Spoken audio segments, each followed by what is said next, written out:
Muy buenos días a todos y muchas gracias por responder a la invitación que hemos hecho para iniciar este segundo cuatrimestre del 2018 con este breve curso sobre la categoría Edad Media y su problematicidad, ¿sí? Antes de empezar con la clase misma, tengo que hacer una aclaración sobre el tema, porque pareciera que vamos a hablar de la Edad Media, y en realidad no voy a hablar de la Edad Media. Voy a hablar de la categoría historiográfica Edad Media. ¿Qué quiere decir esto? Si uno dice que va a hablar de la Edad Media, da por supuesto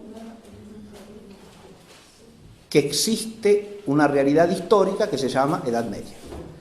Y que está bien llamarla así, que ese nombre es adecuado para designar cierto tiempo histórico o cierta época, más cierta edad, porque no es lo mismo hablar de época o tiempo que hablar de edad, porque el concepto de edad ya implica un tiempo amplio que además forma parte de un todo del cual es una parte. Si hablamos de edad, fíjese, las edades implica siempre un todo continuado en el cual hay una cierta edad y otra edad, empezando por las edades del hombre como ser viviente, que tiene una infancia, tiene una juventud, tiene una madurez, tiene una ancianidad, ¿no? Son edades. El concepto de edad sugiere un proceso continuo que tiene partes diferenciadas entre sí.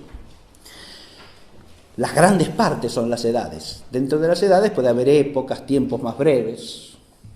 Si hablamos de Edad Media, el concepto vulgar, ¿cuál es? Que es una edad de la historia universal. Y damos por sentado que eso es así. Lo damos por sentado constantemente. Hasta usamos el término medieval como adjetivo para calificar montones de cosas.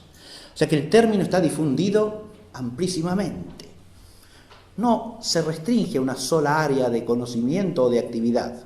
Hablamos de arte medieval, de pintura medieval, arquitectura medieval, literatura medieval, filosofía medieval, etcétera, etcétera. Pero además está institucionalizado el término, porque ya sean los planes de estudio de las universidades, ¿no? Ya sea en la literatura manualística, aparecen los títulos, ¿no? Historia de la Edad Media, historia de la filosofía medieval, historia de la pintura medieval, historia de la arquitectura medieval, etcétera, etcétera. El objeto de este curso es plantearse si esa expresión es objetivamente adecuada o no. ¿Se corresponde con algo que se llama así correctamente o no? Eso es lo que vamos a plantear. Por lo tanto, no podemos dar por supuesto que existe tal realidad adecuadamente nombrada como Edad Media. Los nombres nos llevan a las cosas, para eso existen. Platón en el Cratilo desarrolla ampliamente esta idea. Los nombres, dice Platón, son instrumentos de la inteligencia humana que tienen una finalidad doble, dos fines que son inseparables entre sí. Él lo llama el fin diacrítico y el fin didascálico. Es decir, al mismo tiempo disciernen o distinguen y enseñan. ¿Qué disciernen o distinguen? La esencia de algo y nos lo dan a conocer. Entonces, distinguen y enseñan, muestran, manifiestan. Pero si esa distinción está mal hecha, tomamos el no ser por lo que es, o lo que es por no ser, y nuestra inteligencia queda despistada de ahí para siempre, siempre que use ese nombre mal puesto. Este es un problema fundamental del lenguaje humano. Si usamos bien los nombres nos llevan a la realidad de las cosas. Pero si usamos mal los nombres son trampas mortales para el espíritu, que nos despistan y nos alejan de la realidad, y por lo tanto alejan a la inteligencia de la verdad. Lo que vamos a plantear en este curso es si el término Edad Media se justifica o no se justifica. Y para eso, nada mejor que estudiar su historia. De nuevo insisto, no voy a hablar de la historia de la Edad Media, aunque voy a hacer referencias a la realidad histórica de los siglos que suelen llamarse medievales. Porque eso sí que existe, obviamente. No voy a hacer la historia de la Edad Media ni hablar de la historia de la Edad Media. Voy a hablar de la historia de ese nombre, Edad Media. Es a ese nombre con las ideas que van asociadas a él que llamo categoría. Y ahora es así, empiezo con la clase, ¿no? Porque hay un marco problemático de este curso y de esta clase, ¿no? Pero de todo el curso en realidad. Y lo primero que tenemos que notar es por qué hablo de la categoría Edad Media. Y yo puse ahí que es un prenotando desde el realismo de la inteligencia. Ese realismo tiene que ver con lo que acabo de decir. Si los nombres se corresponden con la realidad de las cosas y con el ser de las cosas, los nombres nos permiten adecuar la inteligencia a la realidad y conocerla realmente, ¿no? En cambio, si los nombres nos despistan, nos apartan de la verdad. Un nombre es siempre un concepto, o expresa siempre un concepto, y lo cierto es que no. Algún contenido inteligible tiene, alguna connotación para el pensamiento tiene, pero no necesariamente va asociado a un concepto, porque concepto ¿qué es? Es algo del ser de la realidad que capta la inteligencia, ¿no? Y lo expresa en un nombre. El concepto implica objetividad y realismo. Y lo que voy a sostener como tesis en el curso es que el nombre Edad Media no es objetivo ni expresa la realidad y por lo tanto no es un concepto, es una categoría mental. Esa categoría mental tiene unos contenidos, pero unos contenidos que no se corresponden con el ser de la cosa que pretende nombrar. Podríamos llamarlo idea también. Pero idea en el vocabulario clásico, tanto filosófico como teológico, no significa tampoco una mera categoría retórica como es esta, sino un concepto productivo de algo. Sí podría ser una idea ficticia, si se quiere, una idea ficcional, pero que en este caso no es meramente ficticia, o no pretende serlo. Hablar de la Edad Media podría decir uno es como hablar del unicornio, y no. Porque si uno dice voy a dar un curso sobre el unicornio, todo el mundo sabe que voy a hablar de algo que no existe. Pero si digo voy a dar un curso sobre la Edad Media, todo el mundo piensa que voy a hablar de algo que existe, cuya existencia es tan evidente como la del Sol, la Luna y las estrellas. ¿Sí? Y no es así. Lo que voy a tratar de mostrar es que no es así. Bien. Este es un tema, fíjense, una cuestión disputata en el fondo. Es una cuestión disputada sobre el uso de un nombre que se ha generalizado amplísimamente en la historiografía y que genera graves consecuencias, gravísimas consecuencias. Esto tiene que ver con la importancia del tema, que la puse al final de los prenotandos. Pero ya anticipo, cuando uno visualiza la historia desde ciertas categorías, la historia nos sirve para ubicarnos en el presente e incluso para proyectarnos hacia el futuro. Si a la historia la visualizamos mal, quedamos mal parados, necesariamente. Pongo algunos sencillos ejemplos para que esto se advierta y la importancia que tiene. Nosotros, en nuestra tradición historiográfica propia, argentina, tenemos este tipo de distorsiones y nos afectan hasta el día de hoy. Si usted dice que la Argentina nació en mayo de 1810, crea una perspectiva de la realidad totalmente ilusoria y ficticia, porque desconoce todo el pasado fundacional de lo que somos. Y con eso tergiversa la identidad argentina, que no consiste en tener un determinado régimen político o un determinado tipo de constitución o un determinado tipo de gobierno más o menos dependiente de algún centro de poder o de autoridad, sino que consiste en el ser de una nación que tiene ciertos rasgos de identidad propios, que no aparecen en mayo de 1810. Si uno todo el pasado lo relega y lo cubre con el manto del oprobio, todo lo anterior es nada o es malo, la conciencia histórica queda distorsionada. A los españoles hoy día les pasa otro tanto, por ejemplo, ¿no? Porque se les enseña en la escuela desde chiquitos que toda su historia es una cosa más o menos desgraciada, hasta que llegó la Constitución de 1978 y España se hizo parte de Europa. Pero todo lo que hubo antes es una calamidad oprobiosa, de la que es mejor olvidarse que acordarse. ¿Quién va a querer ser español así? ¿Se dan cuenta? Y no, sí. Lo que hay que hacer es cambiar la España y hacerla hacer como otras cosas, ¿no? Porque España en su historia es una calamidad, siempre representa al malo de la historia, ¿no? De una historia vista con categorías distorsionadas. Estoy poniendo ejemplos para que se advierta la importancia que tienen las categorías historiográficas y al mismo tiempo cómo pueden ser puras distorsiones ideológicas del pasado. Pero hay otros prenotandos que son importantísimos porque tienen que ver con los presupuestos de este tema. El primero de todos es la relación del saber, es en relación al saber histórico y a la naturaleza del saber histórico.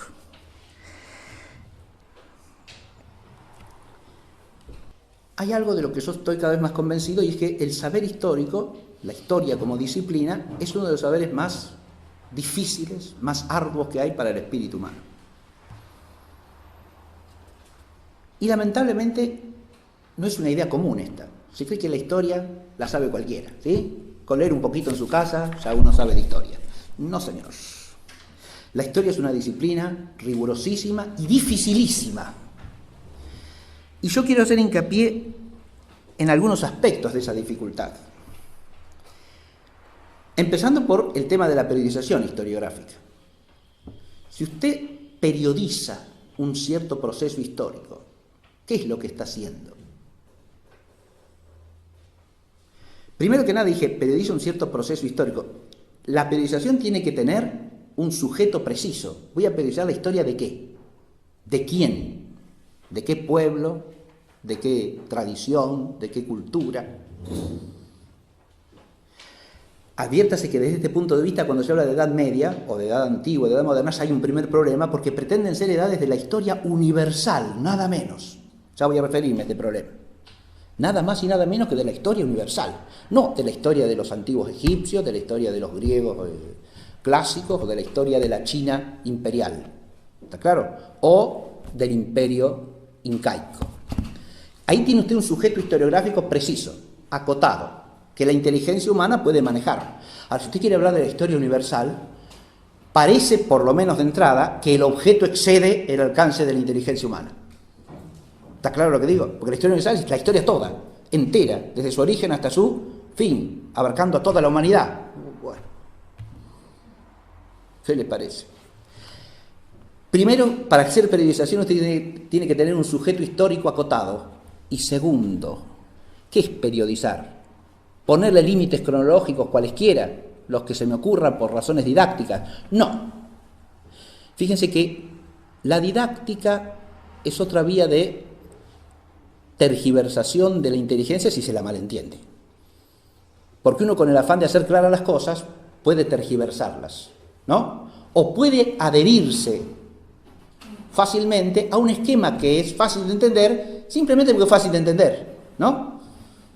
Y yo lo presento y se entiende, y ya, claro, ya está, es fácil. Y a veces la realidad no es fácil. Y si nos atenemos al esquema didácticamente fácil, en lugar de hablar de la realidad, hablamos de una ficción, que pasa por realidad, en el caso de la historia. Para periodizar, ¿qué tiene que hacer el historiador? Primero que nada, definir un criterio de periodización. Voy a periodizar desde qué criterio. Porque cuando uno establece periodos históricos, lo hace en relación con algo. A ver si me explico. Si uno quiere periodizar la historia del Egipto faraónico, no es lo mismo periodizarlo desde el punto de vista de la historia política que desde el punto de vista de la historia de la literatura o de la historia de la arquitectura. ¿Está claro lo que digo? Porque serían aspectos distintos de esa realidad histórica que me pueden dar lugar a periodos distintos. Por ahí a veces puede saltar fácilmente, si uno conoce bien la historia de cierta particularidad, puede saltar fácilmente la falta de objetividad de las periodizaciones generales, que no encajan. Voy a dar dos ejemplos de esto. No encaja. Cuando usted conoce la historia de algo en particular y le dicen esto pertenece a tal época, a tal edad, y la edad tiene tales y cuales características, y usted ve que no corresponde, y bueno, hay un problema ahí. Me dicen que esto es de la edad tal, pero no tiene las características que se supone que tiene de la edad tal. Eso me pasó a mí estudiando filosofía, ya hace años, muchos años, cuando estaba en la facultad, ¿no? Entonces, teníamos filosofía antigua, filosofía medieval, filosofía moderna. Cuando llegué al estudio de la filosofía moderna, me pasó lo que da origen a esta problemática en mi pensamiento, por lo menos, ¿no? Yo tenía el hábito de, al preparar las materias históricas, tratar de leer no solo los manuales de historia de la filosofía, sino también los textos de los autores principales que se consideraban ahí. Entonces, si usted estudia filosofía moderna, sí, lee al tal autor de historia de la filosofía moderna, tal otro, pero también se pone a leer los textos de Descartes, de Leibniz, de fulanito, de menganito, es decir, hay que leer a los autores, ¿no? Y leyendo esos autores yo me di cuenta que había algunos que, lejos de encajar en el esquema de lo que suele llamarse edad moderna, tenían una actitud mental totalmente distinta y hasta opuesta. Se supone que la Edad Media es antropocéntrica, pero usted va a leer a Descartes o a Leibniz y se encuentra con hombres profundamente cristianos, piadosos, que terminan a veces sus tratados con una alabanza trinitaria. Y entonces, ¿qué estos hombres de dónde salieron? Son medievales. Pero son los arquetipos de la filosofía moderna. ¿En qué quedamos? ¿Cómo es esto? Se entiende el problema, ¿no? Hace poco, el año pasado, el profesor de música del seminario, el profesor Turqueta, me decía, yo ahora les voy a dar, ahora tengo que entrar con la que se llama música del Renacimiento. Y lo primero que le tengo que decir es que lo que suele llamarse música del Renacimiento es la primera forma de música que rompe con las formas clásicas. Entonces, ¿qué Renacimiento es? Usted tiene toda la música de los que se llama Edad Media que sigue con los modos antiguos de los griegos y de los romanos, ¿sí? Que son la base de los modos gregorianos. Pero a partir del siglo XV, XVI, eso empieza a abandonarse y aparece otro tipo de estructura musical. Entonces, ¿qué renacimiento es este? Es el antirrenacimiento. Es lo contrario. ¿Cómo lo voy a llamar renacimiento? Si lo que hacen estos es abandonar lo clásico. Ahí hay otro problema, ¿se da cuenta? No encaja. Bien, puse dos ejemplos distintos, ¿sí? La periodización tiene que esclarecer el criterio desde el cual se hace, primero, y eso no es fácil. Y segundo, tiene que procurar ser objetiva. ¿Qué quiere decir esto? El tema de la objetividad histórica es complejo, larguísimo, y ahora no me voy a detener en eso. Pero la objetividad de la periodización quiere decir que tiene que tener fundamento en la realidad histórica. Usted elige un criterio, pero ese criterio tiene que ser intrínseco a eso que está historiando, no una cosa traspolada de otro mundo. ¿Está claro lo que digo? Usted, para periodizar el Egipto faraónico, tiene que encontrar algún aspecto de la realidad histórica que fuese importante para esos hombres y que le permita señalar periodos desde la perspectiva objetivamente histórica. ¿Qué quiero decir con esto? Desde lo que era importante para ellos, no lo que es importante para mí porque se me ocurre. ¿Se entiende lo que digo?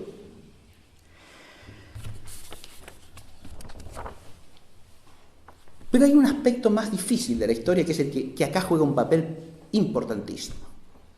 Y tiene que ver con la tendencia a universalizar de nuestra inteligencia humana. Nosotros, como seres humanos, entendemos por conceptos universales. Eso, visto en relación con el conocimiento sensitivo, es una mayor perfección, ¿no? Sí, los sentidos nos dan solamente objetos singulares y concretos. La inteligencia capta lo esencial de las cosas y forma nociones universales. Pero los grandes filósofos del siglo XIII, teólogos y filósofos a la vez, nos enseñan que a su vez eso es una imperfección en relación con la inteligencia divina. Porque nosotros no captamos más que la esencia universal o común. Por ejemplo, el ser hombre. Pero nuestra inteligencia no puede formar concepto de las cosas singulares como tales. La esencia de cada uno de nosotros, la inteligencia humana no la puede captar con un concepto. ¿Está claro lo que digo? Cada uno de nosotros es una persona distinta como ser humano y tiene una esencia singular propia, la de cada uno. Y esa, la inteligencia humana no la puede formar. Esa la conoce solamente Dios. La singularidad captada esencialmente de modo intelectual es exclusiva de la divinidad. Y respecto a eso, la inteligencia humana tiene una cierta imperfección. Ahora bien, el objeto de la historia no es lo universal. Nuestra inteligencia humana en la ciencia se mueve cómoda. ¿Por qué? Porque tienen un objeto universal y necesario. La inteligencia tiene siempre dónde hacer pie ahí. ¿Está claro? Como inteligencia humana. Porque parte de conceptos o nociones definidas universales, forma principios universales, de ahí deduce conclusiones igualmente universales y después la aplica a lo singular. ¿Está claro? Eso es la ciencia. Pero en el saber histórico, el objeto es singular y encima contingente. No es ni universal ni necesario. Yo tengo que conocer qué pasó en tal época, cuáles son los hechos concretos de esa realidad histórica, que son todos acciones, actos, emprendimientos, logros o fracasos de los hombres singulares y concretos. ¿Se entiende esto? Pero nuestra inteligencia espontáneamente, ¿qué hace? Y generaliza. Y las generalizaciones historiográficas, que a veces tienen razón de ser, otras no la tienen en absoluto. Son muy difíciles, ¿está claro lo que digo? Porque el objeto ahí es contingente. Pasó esto, porque fulanito actuó así, menganito así, y se combinaron una serie de actores históricos, pero podría haber pasado otra cosa. Entonces, cuando se pone a decir causas, consecuencias, ¿de qué está? Bueno, se puede, pero con cautela, con prudencia y sin desmesurarse, sin pretender que uno conoce la esencia de los hechos históricos, porque eso está más allá del alcance de nuestra inteligencia. Ahora bien, desde el siglo XVIII-XIX en adelante existe un enemigo feroz de esta prudencia y de esta limitación sensata de la inteligencia histórica, que es el historicismo. El historicismo consiste en esencializar los periodos históricos. Y el máximo representante de esto es Hegel, pero anticipado por otros autores del siglo XVIII. Menciono a Hegel como referencia porque en Hegel se da el historicismo en su forma arquetípica. Cada tiempo o época de la historia tiene una esencia, entre comillas. Y todo lo que pasa ahí no es más que manifestación de esa esencia. Esa mentalidad de Hegel ha influido desastrosamente en la historiografía, primero directamente por Hegel y segundo a través de Marx, que es su discípulo en la materia. ¿Está claro? Y esa concepción historicista reduce los hechos históricos a esencias generales de cierto periodo o de cierta época. ¿Está claro? Hay algo esencial y todo lo que pasa ahí no es más que una manifestación de eso. De ahí viene la mentalidad según la cual hay que estudiar el proceso global y los hechos concretos no importan porque son meramente accidentales. Lo esencial es el proceso en sus líneas maestras que la inteligencia humana puede conocer perfectamente. Eso que es el historicismo se puede asociar a nuestro tema. Cuando hablamos de edad antigua, de edad media, de edad moderna y pretendemos que estas edades tienen una esencia determinada, eso es mentalidad historicista. ¿Está claro? La edad tiene una esencia y todo lo que procede de esa edad no es más que una manifestación de esa esencia de la edad. Insisto que eso es historicismo puro. O sea, hay presupuestos, fíjense, hay presupuestos discutibles del tema que son más generales que el tema mismo. Y hay que tenerlos en cuenta. Eso es todo lo que señalo. Es un tema que forma parte de una constelación de problemas, ¿sí? Que lo enmarcan. Ese es el marco problemático. Pero hay otro prenotando fundamental. Primero, el del realismo para discernir lo que es un concepto adecuado a la realidad y la categoría. Segundo, las características propias del saber histórico y su distorsión. Tercer marco problemático, el que tiene que ver con la contemplación de la historia a la luz de la fe y el alcance de la razón. ¿Y qué tiene que ver eso con el tema de la categoría de Edad Media? Muchísimo, diría todo que ver, porque esa es la matriz, primero, del concepto de historia universal. Segundo, de la idea de que la historia universal tiene edades o etapas definidas por acontecimientos cruciales que las distinguen esencialmente entre sí. Y tercero, tiene que ver hasta con lo que podemos llamar la visión tripartita de la historia universal, o sea, en tres grandes edades. Yo hice notar hace un rato que cuando uno tiene que periodizar historiográficamente, tiene que tener un sujeto concreto y acotado para periodizar. Que hablar de la historia universal ya es ponerse ante una realidad que parece exceder el alcance de la razón humana. Y es claro que la excede a la razón humana, pero no excede a la sabiduría divina. ¿Desde cuándo nos hemos acostumbrado a contemplar a la historia en perspectiva universal? Solamente desde que somos cristianos, porque la contemplación universal de la historia es propia de la revelación bíblica. Es un tema teológico la historia universal, no es un tema historiográfico y mucho menos filosófico. ¿Quién puede contemplar la historia desde su principio hasta su fin? La totalidad de los tiempos. Solamente Dios. ¿Quién puede conocer si hay un orden en esa totalidad? Si hay un designio que abarque todos los tiempos y todos los pueblos. Solamente Dios. No el hombre. ¿Se entiende lo que digo? Solamente la contemplación creyente de la historia da origen a la noción de que hay una historia universal, pero no en sentido historiográfico, sino en sentido teológico. ¿Está claro? ¿Por qué? Y porque todos los hombres formamos una unidad, fíjese, hasta la unidad del género humano es una noción bíblica, que no existe en la literatura antigua. Existe el concepto de naturaleza humana, de condición humana, pero no de que todos los pueblos estén llamados a un único proceso universal que tiene un origen y tiene un fin únicos, según el designio de Dios. Recuerden que espontáneamente para todos los pueblos antiguos o paganos, cada pueblo tiene sus dioses y por lo tanto tiene su historia propia separada de los demás. ¿Está claro lo que digo? El concepto de historia universal va unido al monoteísmo bíblico y a la noción de designio divino y de providencia divina. Si no, no hay una historia universal. Pero precisamente por eso es un tema teológico y solamente se lo puede tratar adecuadamente en sede teológica. La categoría Edad Media es una pieza de lo que podemos llamar la visión tripartita de la historia universal. Edad antigua, Edad Media, Edad moderna. Hablar de una posmodernidad, de una contemporaneidad que prolongan o modifican en algo la modernidad no es demasiado relevante. Lo podemos dejar aparte.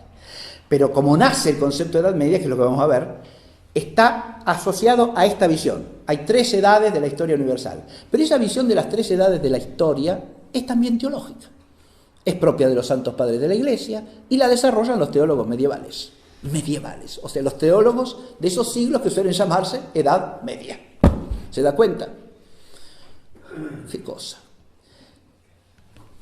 Esos teólogos de la cristiandad escolástica, sobre todo, desarrollan una visión que tiene su origen en los padres de la Iglesia. Las tres edades de la historia. Y las apropian a las tres divinas personas. Hay una edad del Padre, una edad del Hijo, una edad del Espíritu Santo. El tema, este va a ser el tema de la última clase, pero anticipo algo, porque forma parte del planteo originario básico. Un teólogo de la segunda mitad del siglo XII, que murió a comienzos del siglo XIII, un abad cisterciense de origen calabrés llamado Joaquín de Fiore, pergeñó una transformación del esquema patrístico, y común entre los grandes teólogos escolásticos, que hablaban de la edad del Padre, del Hijo y del Espíritu Santo, que es la siguiente: una desviación heterodoxa, herética, de la visión cristiana de la historia, la que pergenia Joaquín de Fiore. ¿Por qué? Porque Joaquín de Fiore retrasa la edad del Espíritu Santo. No empezó en Pentecostés. Fíjese que eso es de fe, ¿eh? La edad definitiva de la historia empieza ¿cuándo? Y bueno, en Pentecostés, cuando termina de nacer la Iglesia de Cristo. Porque esa edad que empieza ahí dura ¿hasta cuándo? Hasta que el Señor vuelva, o sea, hasta el fin de los tiempos. ¿Está claro? Es la plenitud de los tiempos y eso dura hasta el fin de los tiempos. Eso que es de fe es lo que Joaquín de Fiore distorsiona. El Espíritu Santo todavía no vino. Vino de manera anticipada y como en signo de que había de venir, pero no vino. Estamos todavía en la edad del Hijo, dice Joaquín. El Espíritu está viniendo recién ahora. Está por venir, ahora, ya llega. Fíjense que esa idea tiene un gancho humano, no cristiano. Y más bien bajo, no elevado. ¿Por qué? Porque es una idea autoexaltante. El Espíritu Santo viene ahora con nosotros. ¿Se entiende? Viene a nosotros. No vino ya. Eso implica al mismo tiempo descalificar la edad anterior, ¿o no? Y es lo que hace Joaquín de Fiore. Tenemos una iglesia provisoria, un evangelio provisorio, dice. No la iglesia definitiva y el evangelio definitivo. Imagínense. Esto es herejía pura, ¿se entiende? El evangelio que conocemos es temporal, transitorio.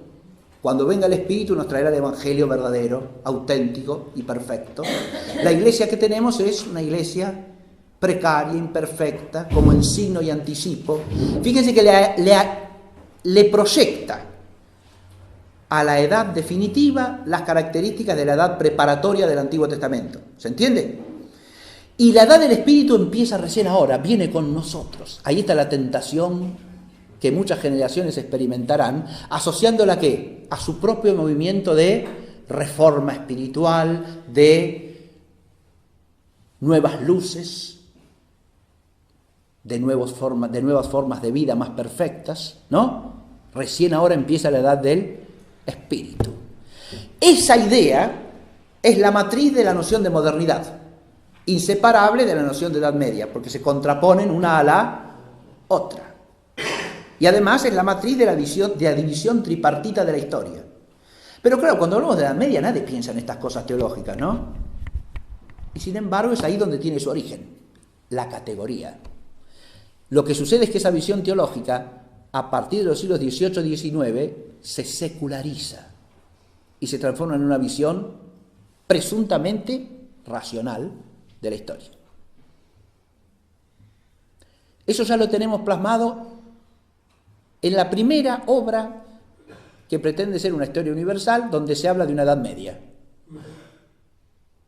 Ahí ya empiezo con la historia. Yo dije, habitualmente damos por sentado que la Edad Media existe como el Sol, la Luna y las estrellas, pero si usted le hablase a un historiador de siglos anteriores al XVIII, XVII de la Edad Media, no sabría ni de qué le está hablando.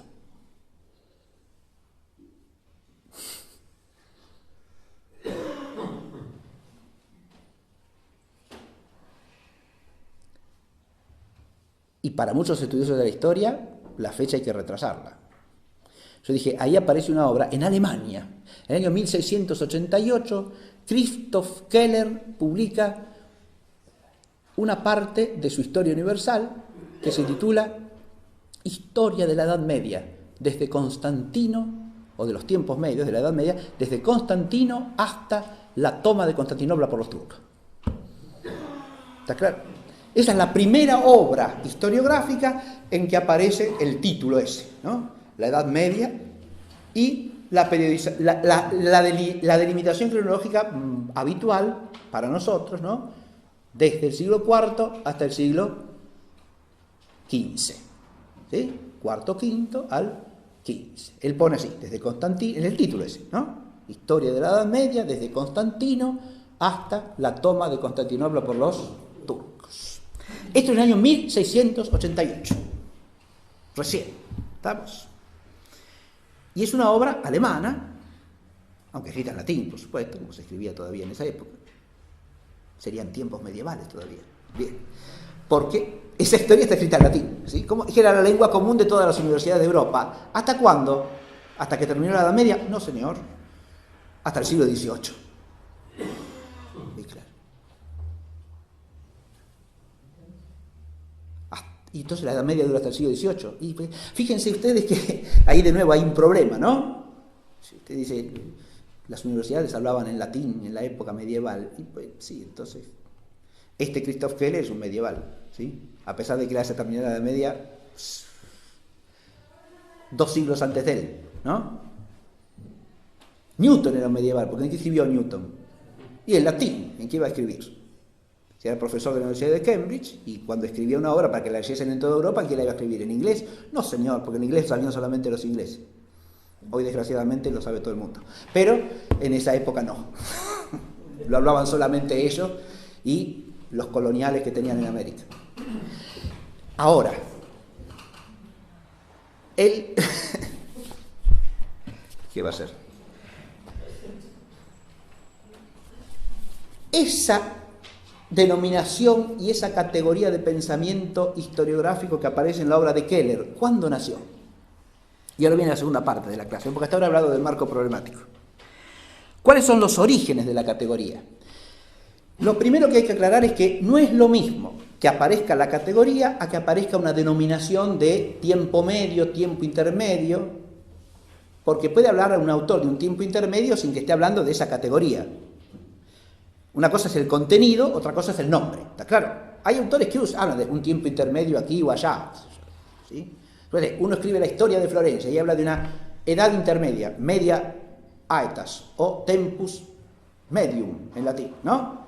De la historia de Florencia, que ubica entre el siglo VI, en que la ciudad queda prácticamente destruida por las invasiones germánicas, y el siglo VIII, en que se reconstruye. Esos 2 siglos serían un tiempo intermedio porque es una etapa de decadencia de la ciudad pero tampoco con un criterio despectivo, sino simplemente una etapa transicional, ¿no? La ciudad sufrió una merma importante porque quedó destruida, después se la reconstruye y sigue su historia.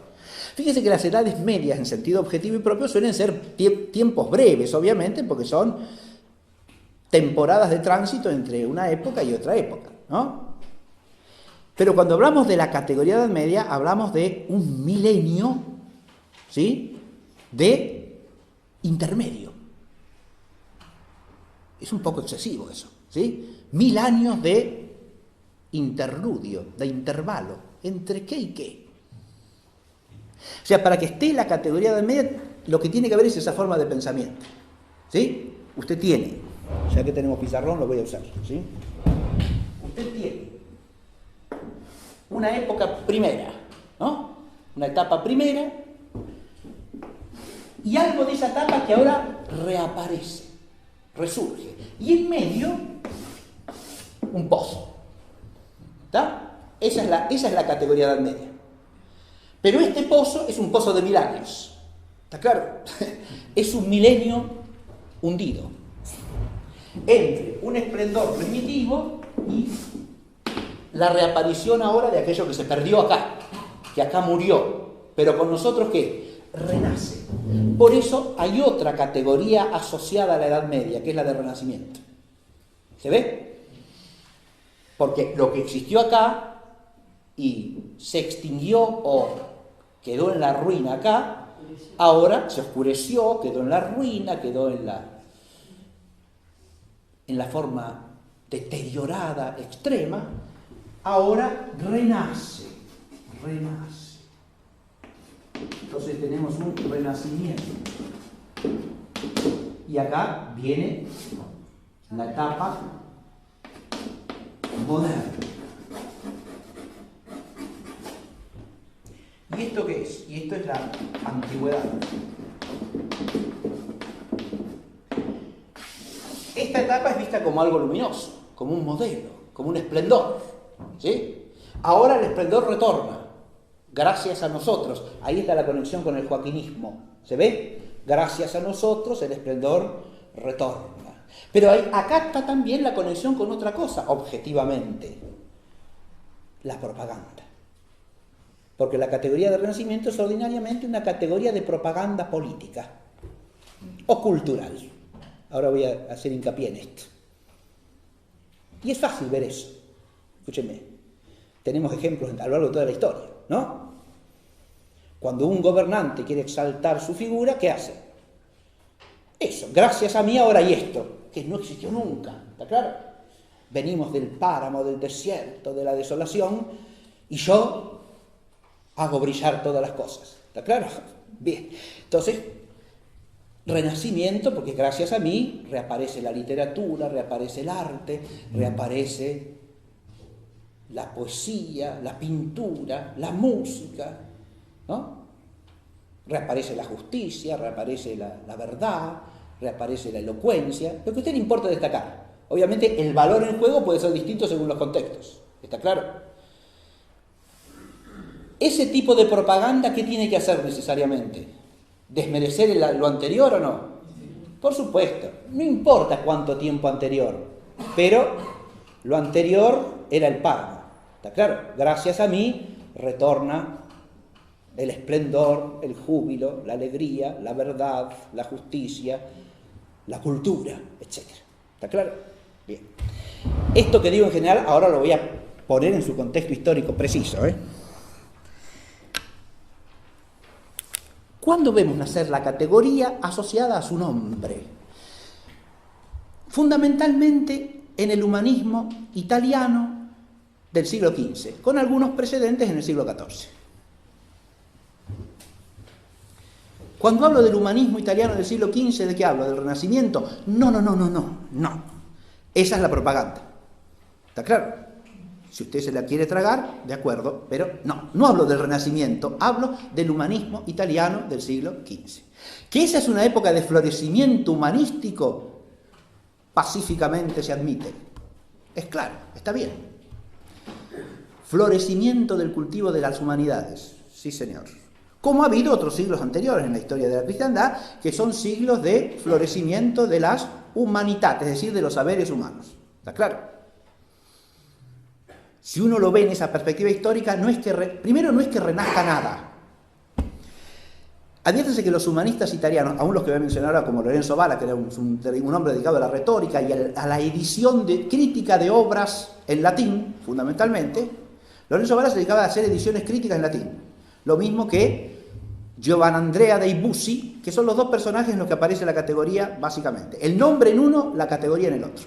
Bien, son dos humanistas del siglo XV italiano. Lorenzo Valla y Giovanni Andrea dei Bussi. Estos hombres se dedican a editar textos en latín. ¿De dónde sacaban esos textos? Los copiaron ellos, por primera vez. Reencontraron el manuscrito de Virgilio. No hay ni uno, no se preocupe. Entonces, ¿de dónde? Y de los monasterios, claro que sí. ¿De dónde iban a sacar? Cuando León Battista Alberti necesita un manuscrito de Vitruvio como fuente principal para su tratado de arquitectura, ¿a quién se lo pide? Y a los monjes de San Gal, y de allá se lo mandan, y tiene el Vitruvio, ¿está claro? ¿Dónde está lo que había muerto? No había muerto nada, porque hay una continuidad constante de la tradición humanística, ¿está claro? Con periodos de especial florecimiento, como fue, por ejemplo, el siglo XII y XIII, como había sido el siglo IX, 8-9, ¿no? Lo que se llama ese renacimiento carolingio, con su parte de propaganda también, porque no había muerto nada ahí tampoco, ¿sí? Ahora, que se fomentó la actividad de las escuelas desde la autoridad política, ciertamente que sí, se la fomentó, se la propició, se la favoreció, ¿no? Y eso provocó un florecimiento de la actividad humanística, ¿se entiende?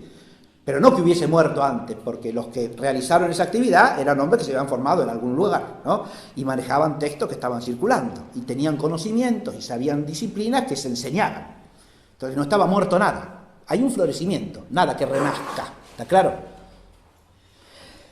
Una cosa es ver esa continuidad de un proceso, porque en la tradición de la cristiandad se cultivan las humanidades, y el fundamento de eso ya están los padres de la Iglesia, ¿está claro? Y hace a la relación entre la fe y la razón. Eso es una tradición constante, continua, y es la que funda el humanismo del siglo XV italiano, no otra cosa, no el redescubrimiento de la antigüedad clásica. No había nada que redescubrir porque nadie la había olvidado nunca, ¿está claro? Los escolásticos y la filosofía la enseñan según quién.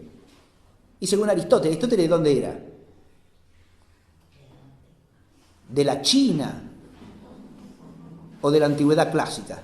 Y un griego de la antigüedad clásica, ¿no? Aristóteles, Platón y todos los filósofos griegos que los escolásticos conocen y citan constantemente. ¿Se entiende? Entonces, no es que redescubren la antigüedad, no, de ninguna manera. Ahora, lo que sí hay, y ahora vienen estos autores, algunos humanistas que elaboran una ideología de restauración de algo que se había arruinado. Eso sí. Y ahí es donde viene el nacimiento de la categoría Edad Media. Media aetas, medium evum, media tempestas. Son tres nombres que se usan. ¿Sí? Media aetas, eso es Edad Media.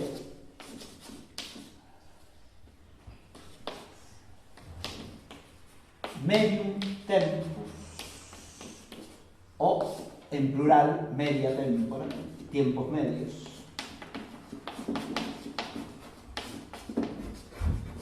O media tempestas.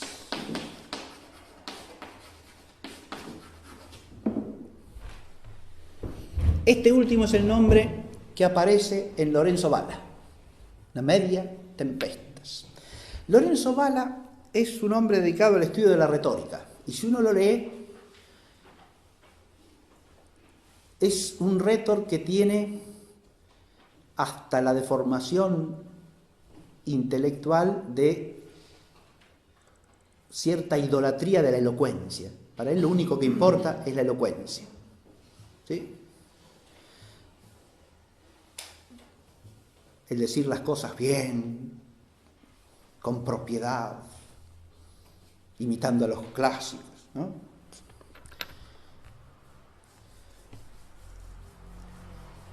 Para el que tiene hábitos mentales filosóficos, teológicos, cuando esa elocuencia es vacua, resulta insoportable, obviamente, ¿no?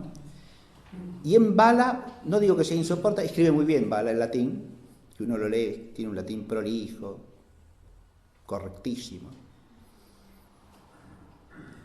Pero cada 2 líneas dice una memez. Entonces uno lo lee 3 páginas y se aburrió. Lorenzo Valla escribió una obra que se llama Elegantiarum Linguae Latinae Libris Ex, o sea, 6 libros acerca de las elegancias de la lengua latina. Es un tratado en el que pretende corregir todas las deformaciones de la gramática latina que se han introducido en la media tempestas, ¿sí? La única preocupación de él es la prolijidad gramatical del latín, conforme a los modelos de la antigüedad clásica, y la elocuencia, restaurar la elocuencia de los antiguos, ¿sí? O sea, tiene una visión muy cejada de las cosas porque lo único que le preocupa es esto. ¿Se ve? Entonces, el que ve desde esta perspectiva los modelos de la gran literatura latina de la época augustea, ¿no? Virgilio, Horacio, Ovidio, y en la prosa César, Cicerón, Tácito, ¿no? Y después, ¿qué pasa? Y después viene una decadencia terrible. 1000 años de media tempestas, ¿sí? El latín decae, se torna una lengua pobre, sin elocuencia, se la escribe mal, hasta con errores gramaticales, se lamenta él, ¿no? Pero tenemos que dar gracias a Dios, ¿por qué? Porque ahora en nuestros tiempos vuelve a escribirse bien, ¿sí? Gracias a los grandes eruditos de nuestra época, de nuestra gloriosa edad, la actual, nuestro siglo, ha reaparecido el bello latín. Si uno considera esto desde el punto de vista de la historia de la lengua latina y de la historia de la literatura, es una idea absolutamente inobjetiva. ¿Se entiende lo que digo? Si uno conoce el cultivo de la literatura latina en todos esos 1000 años que él llama una media tempestas, lejos de ser una época de decadencia del latín, es una época de esplendor, en que el latín se desarrolla como lengua literaria, filosófica, teológica, jurídica, de manera extraordinaria. Una de las peleas que tuvo Bala fue con los juristas clásicos de Bolonia. Claro, los juristas no se preocupaban por la elocuencia, imagínense qué les importaba a Bartolo de Sassoferrato y compañía la elocuencia, ¿no? Pero de la Universidad de Pavía, donde enseñaba elocuencia, a de retórica, lo sacaron carpiendo porque se puso a hablar de pestes contra Bartolo de Sassoferrato, que era el gran maestro de los glosadores y posglosadores, ¿no? Es decir, uno de los grandes juristas de la tradición clásica. Bien, pero a este no le gustaba el estilo, está claro. Es un estilo bárbaro, decía. Bien. Y pues sí, claro, estilo bárbaro. Bien. Voy a poner a componer párrafos floridos los juristas. Y no. Ciertamente que no, ni corresponde, se da cuenta. Bien. Pero él está centrado solamente en ese valor, ¿está claro?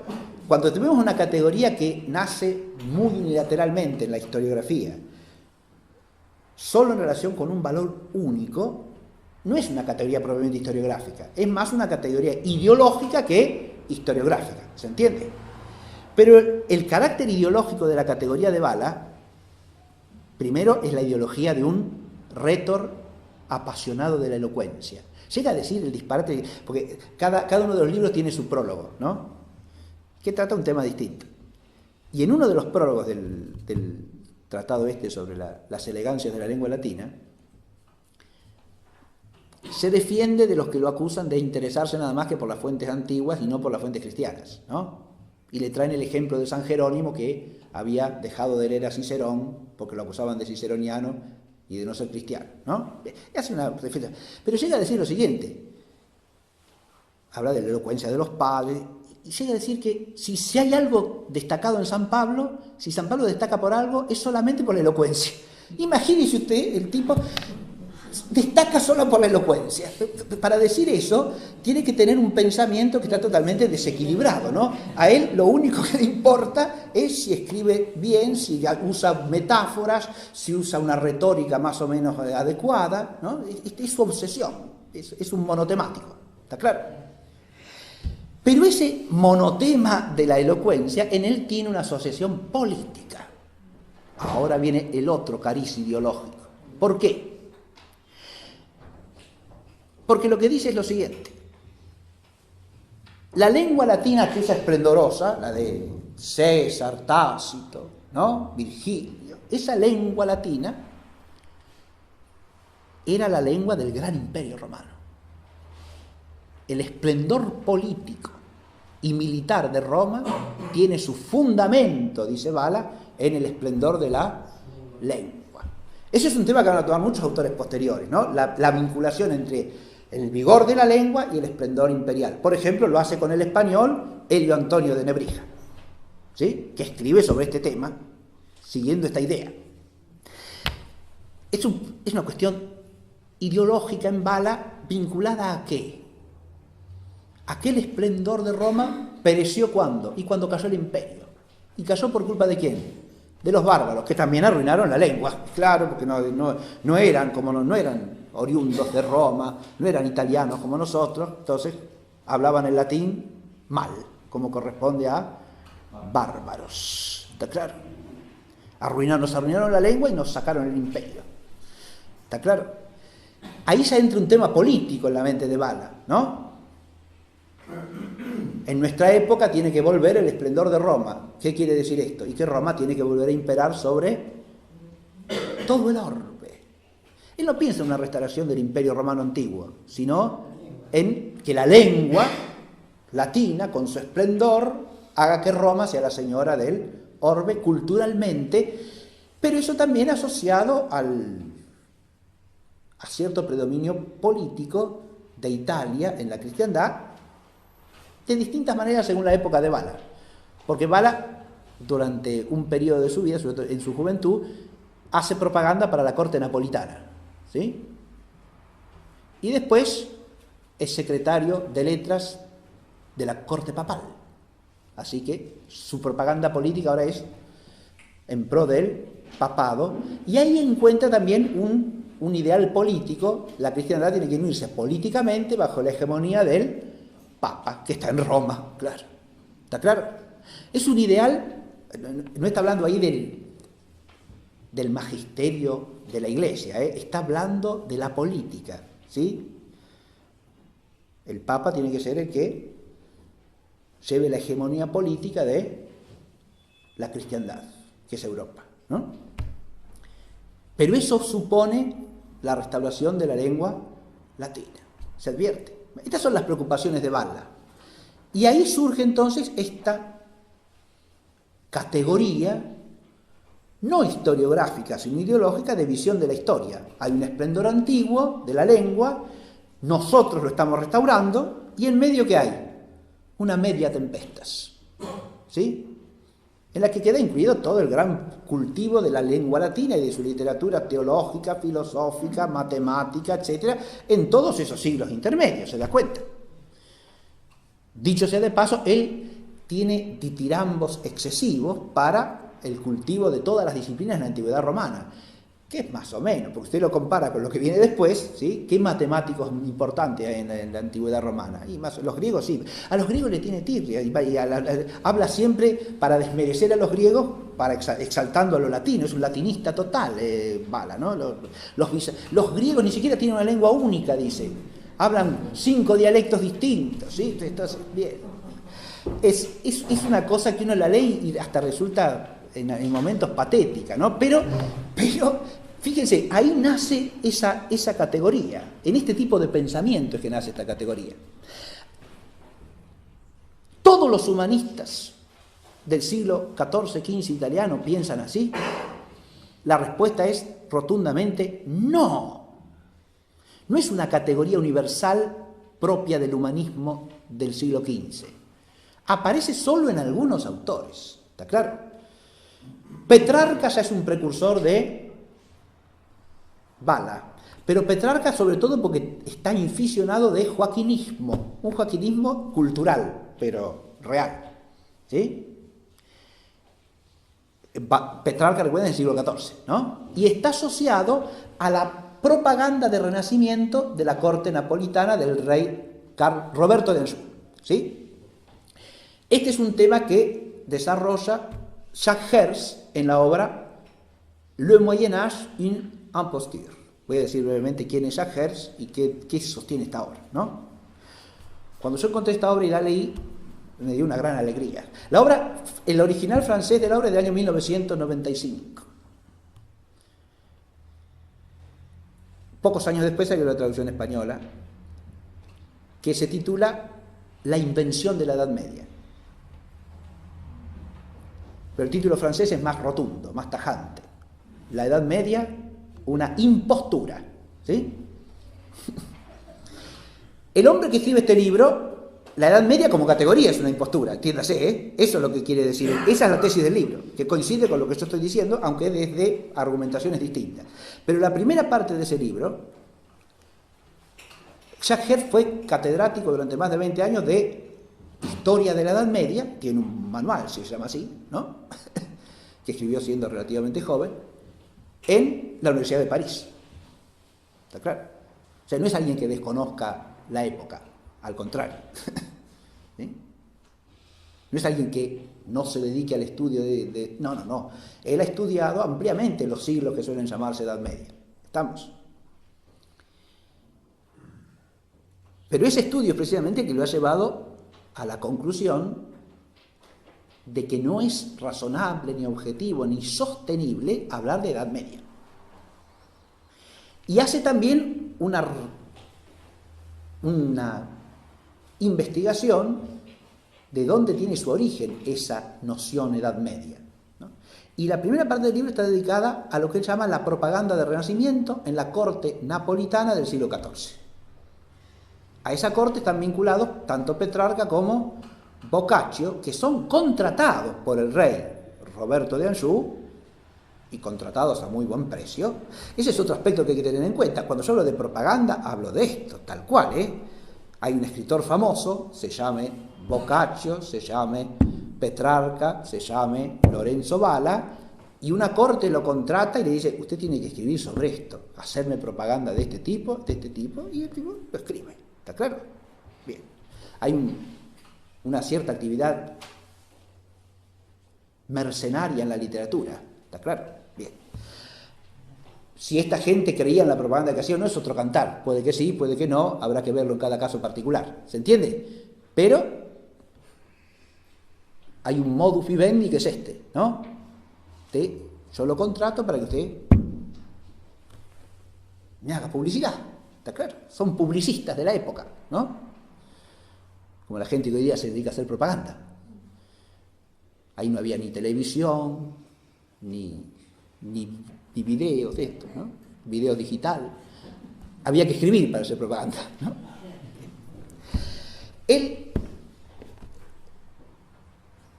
Y ahí tenemos un caso concreto, tal como lo describe Hertz, de eso que yo decía hace un rato en general y en abstracto, ¿no? Hay una corte que quiere exaltarse a sí misma, que quiere destacar la figura del monarca, y entonces el monarca aparece como ¿qué?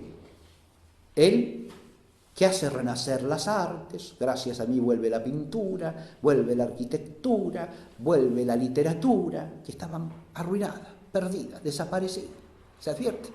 Pero yo las hago volver. Gracias al mecenazgo del rey Roberto, todo florece en Nápoles. ¿Estamos? Bien.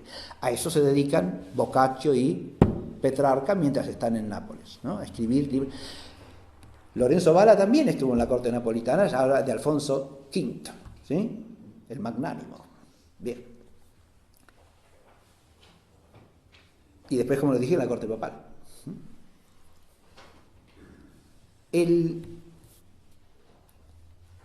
Esa idea de renacimiento está ligada, dije, profundamente a la idea de Edad Media. Eso se ve claramente en el esquema, ¿no? Renace algo que se había perdido.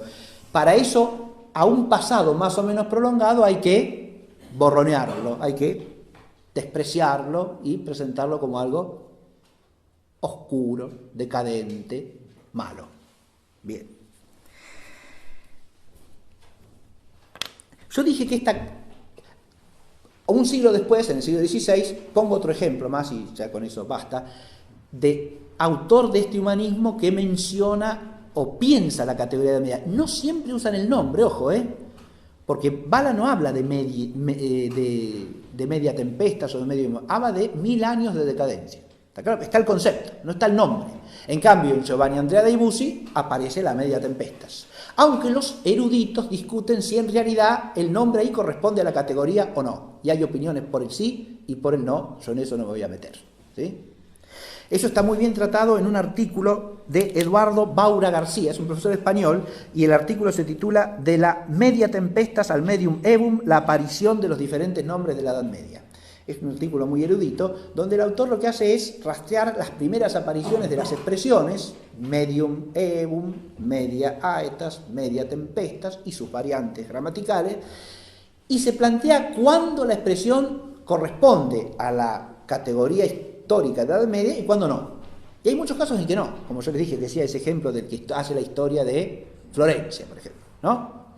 U otro que habla de la historia de las armas en el reino de Francia, ¿está claro? Y habla de una Edad Media, pero la Edad Media que pone se reduce al siglo XIV, ¿está claro? No es decir, un tiempo intermedio entre toda una gran tradición que duró muchos siglos y nosotros, pero es un tiempo brevísimo donde hay disturbios, problemas, conflictos. Y él se refiere exclusivamente al siglo XIV. Entonces, está el nombre, pero no está la categoría. ¿Está claro? Porque no está el milenio de decadencia. Hay un nombre, tiempo intermedio, Edad Media, pero no el concepto. En el humanismo italiano del siglo XV, esta manera de pensar no es común.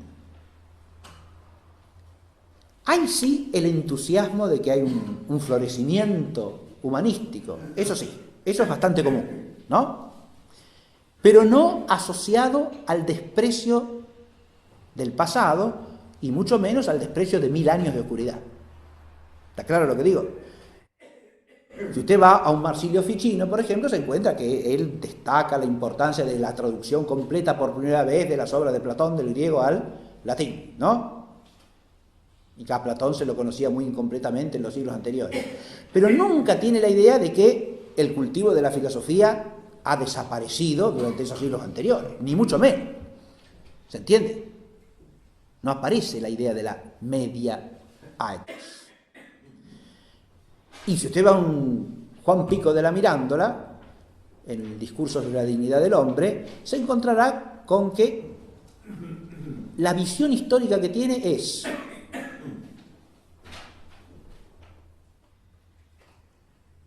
nosotros dicen los autores cristianos, los antiguos, que son los clásicos, Platón, Aristóteles, Cicerón, etc., y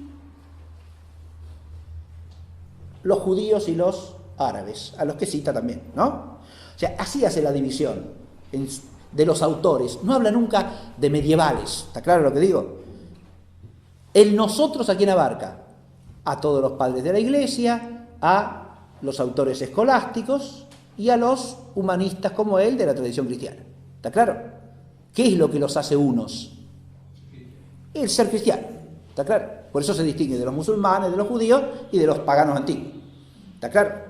Es una visión de la historia del pensamiento que no tiene nada que ver con la Edad Media. ¿Se entiende lo que digo? Y menciono dos grandes figuras del humanismo del siglo XV italiano, los dos filósofos más importantes. Por eso puse que la categoría es contingente y minoritaria en el humanismo italiano. No es algo intrínseco y esencial de ese movimiento cultural. Es una categoría contingente y minoritaria. Son algunos autores y es contingente. Dije del siglo XVI, voy a citar uno que es el escritor de las vidas de los pintores ilustres, ¿no es cierto? Giorgio Vasari. Giorgio Vasari escribe la vida de los pintores ilustres y traza al comienzo un panorama de la historia de la pintura en el cual aparece, no el nombre, pero sí la idea, aunque matizada, de una Edad Media decadente, ¿no? Y de nuevo con un fuerte carácter nacionalista. ¿Por quiénes son los pintores ilustres? Y son todos italianos, No va a encontrar uno que no es italiano ni por casualidad. Bien. Está la pintura antigua de los griegos, de los romanos. Después viene, el arte de la pintura se conservó, pero más o menos. Esa gente que sabía hacer solamente líneas y más dibujaba que pintaba, eso más o menos. Era todo, como se ven los griegos hasta el día de hoy, dice, o sea que todo el arte bizantino a él le parece una paparrucha. ¿Está claro? Bien. De nuevo, si usted lo considera objetivamente desde el punto de vista histórico, no se sostiene, pero ni con un andamio, ¿no? Es decir, no se puede decir semejante barbaridad. Pero él está convencidísimo de eso, Hasta que no apareció Giotto y Cimabue y restauraron el arte de la pintura se había arruinado. ¿Está claro? Ese es ese dibujito, ¿sí? Están los antiguos y vinieron los italianos del siglo XIV a restaurar el arte de la pintura que ahora florece amplísimamente en los siglos XV y XVI. ¿Se ve? ¿Son historiadores los que dan origen a esta categoría? No propiamente. Vasari es un pintor que escribe vidas de pintores ilustres, ¿sí? Y Valla es un rétor dedicado a la elocuencia latina. ¿Está claro lo que digo? Son hombres que cultivan aspectos particulares de las humanidades, ¿no? Y que solamente hablan de su arte, del arte de la elocuencia, del arte pictórica. No pretenden que la historia general sea eso. ¿Se ve lo que digo? Obviamente habría que plantearse la cuestión de si pueden desprender esa visión particular de la visión que tengan de la historia en general, ¿no? Pero como estos hombres, en su mayoría, son cristianos, no cabe pensar que a la historia general en absoluto la piensen así. ¿Está claro? Porque un primer problema que surge desde esta visión deformada y deformante de la historia, ¿cuál es? Que esos 1000 años son años de cristianismo, ¿o no? Claro. ¿Se ve el problema o no? Evidente. Bien. Pero, insisto, no es la intención ni de Valla, ni de Vasari, ni de Petrarca tampoco, crear la idea de que el cristianismo es la causa de esa ruina. No, son los bárbaros, no el cristianismo, ¿eh? ¿Está claro? En eso también hay una dosis fuerte. Fíjate, estoy hablando de Petrarca, de Valla, de Vasari. Son todos italianos, ¿no? Recuerden que Italia, desde el siglo VIII, cuando Carlomagno conquista el reino de los lombardos y es coronado rey de los lombardos, lo que heredarán los carolingios posteriores como reino de Italia, ¿no? Y después, siglo X, eso se confirma. Carlomagno es un rey germánico, ¿no? Porque es franco, es un bárbaro, ¿sí? El Romanum Imperium, la condición de Romanus Imperator, de emperador romano, viene a ser restaurada o renovada en la figura de Carlomagno, que es un germano, no es un romano. ¿Está claro? Y cuando pasa la corona de la monarquía germánica con Otón I en el siglo X, otro tanto. O sea que los reyes de Italia del siglo X, hasta esta época, ¿quiénes son? Y los reyes de Germania, ¿está claro? Entonces, la tirria de estos italianos contra la germanidad y tildarlos de bárbaros es también una cuestión de rechazo político y de, podemos decir, de nacionalismo y hasta de resentimiento nacionalista. ¿Se entiende o no? Porque estos son los que nos dominan a nosotros, cuando nosotros somos los creadores de la cultura, los padres de la lengua que todos hablan, porque todos los que estudian hablan nuestra lengua, no una lengua bárbara, sino el latín. ¿Se entiende? Sí, hay muchos componentes que hay que... ¿Por qué? Uno se puede plantear por qué Vasari, entonces, ¿por qué esta categoría tiene lugar a nacer? ¿Por qué nace esta forma de pensar? ¿Qué es lo que le da alimento? ¿Cuál es el sustrato de que se nutre?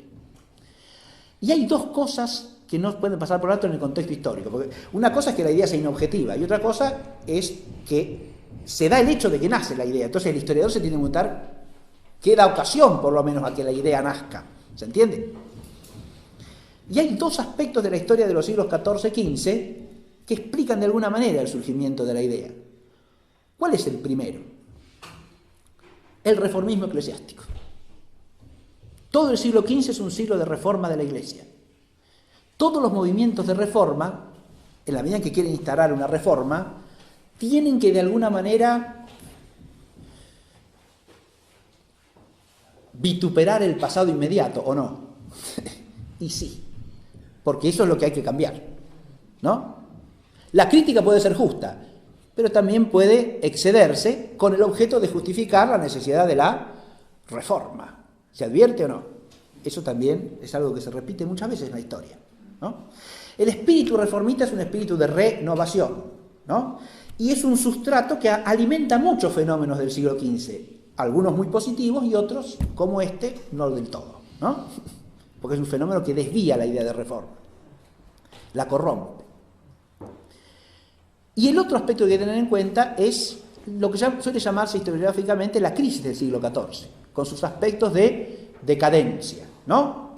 Ahí, por eso yo hice mención a un autor que habla del siglo XIV como el periodo intermedio, ¿no? Entre una tradición espléndida que llega hasta el siglo XIII y ellos mismos que retoman, ¿no?, el hilo en el siglo XV, XVI. Pero el siglo XIV es un siglo que tiene aspectos problemáticos, ¿no? Para la historia de la Iglesia, fundamentalmente, lo que es primero el llamado cautiverio de Aviñón y después el cisma de Occidente, sobre todo, con sus efectos traumáticos, ¿no? De ahí nace el movimiento de reforma eclesiástica. ¿Se entiende? La reacción frente a la cuando se supera el cisma, ahí viene un gran movimiento de reforma eclesiástica que se inicia a comienzos del siglo XV. ¿Está claro? Bien.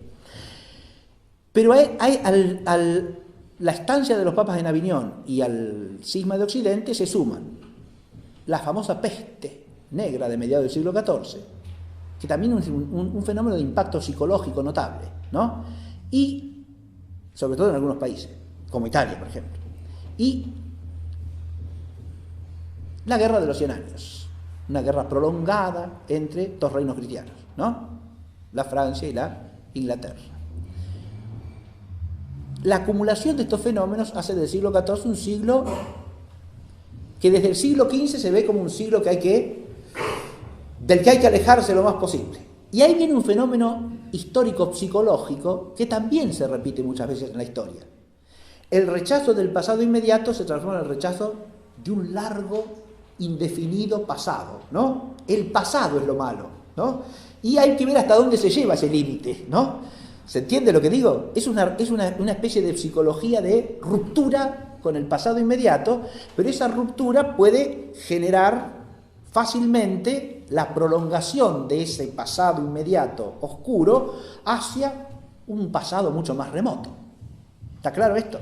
Se podrían poner muchos ejemplos de esto, pero es una psicología histórica que yo estoy diciendo acá no es más que un sustrato que hace posible el surgimiento de estas ideas. ¿Se entiende? Bien.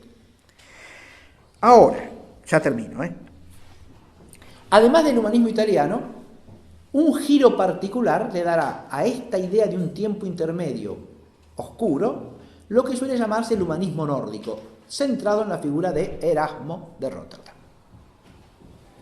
En los humanistas italianos, la idea de una temporada intermedia oprobiosa está ligada solamente a aspectos del conocimiento o del arte humano. ¿Se ve lo que digo? Uso de la lengua latina, arte de la pintura, o arte literario en general, poesía, etc. ¿Está claro? En el humanismo nórdico, la vinculación con el reformismo eclesiástico se hace inmediata, directa, porque ¿qué es lo que le importa a este círculo de humanistas, donde está Erasmo de Rotterdam, Tomás Moro, Reginald Paul, ¿sí? Se lo suele llamar el humanismo anglo-flamenco, ¿sí? Los autores más importantes son ingleses o flamenco en el caso de Erasmo, ¿no? Son autores además que se conocen entre sí, se visitan, Erasmo está en Inglaterra varias veces, después se tienen correspondencia, forman un círculo humanístico, ¿está claro? Las dos figuras más conspicuas para nosotros, de memoria más vulgar, son estas dos que mencioné, ¿no? Erasmo y Santo Tomás Moro. Bien. Este humanismo está centrado ¿en qué? En la cultura propiamente cristiana. A estos lo que les importa es reformar ¿qué? La teología,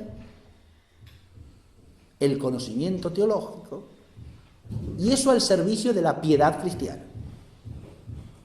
Son figuras del reformismo eclesial, ¿se entiende? Pero que se dedican al aspecto cultural de la reforma, no al aspecto jurídico canónico, no al aspecto de la vida religiosa, sino a lo que podemos llamar la cultura intelectual, la moral y la piedad. ¿Se ve? Del pueblo cristiano. Esto es lo que les interesa. Ese es su centro de interés. Esto es importantísimo porque en ese humanismo nórdico la categoría adquiere un giro religioso. Está centrado en la temática religiosa. ¿Se entiende?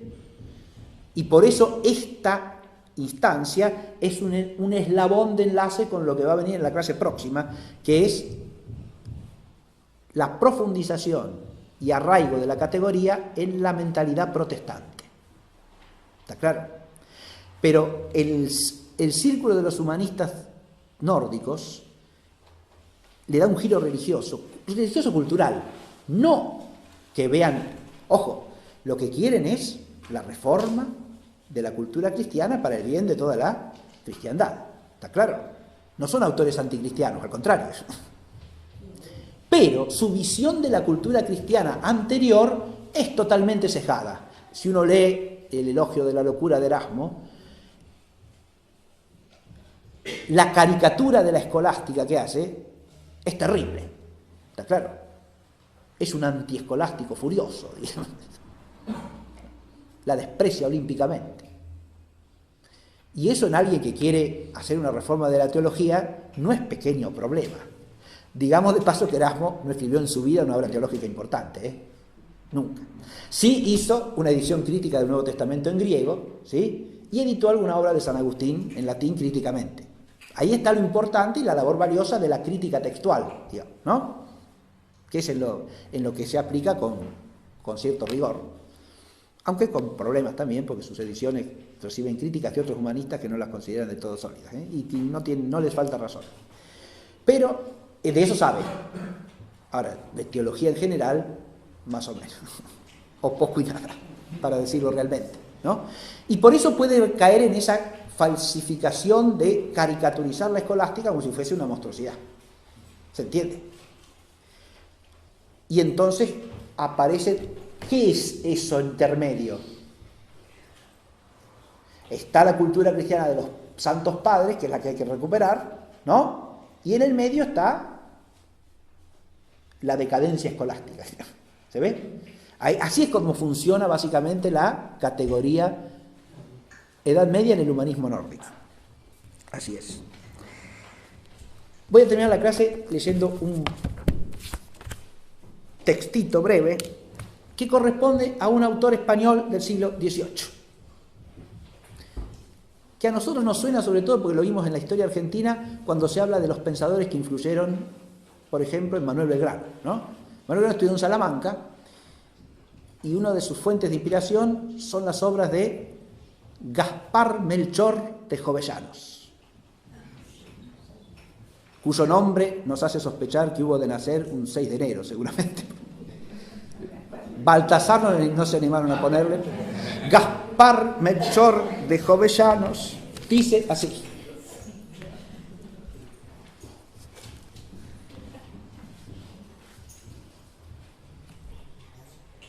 separemos la vista de una época tan funesta para la humanidad como vergonzosa a la sabiduría.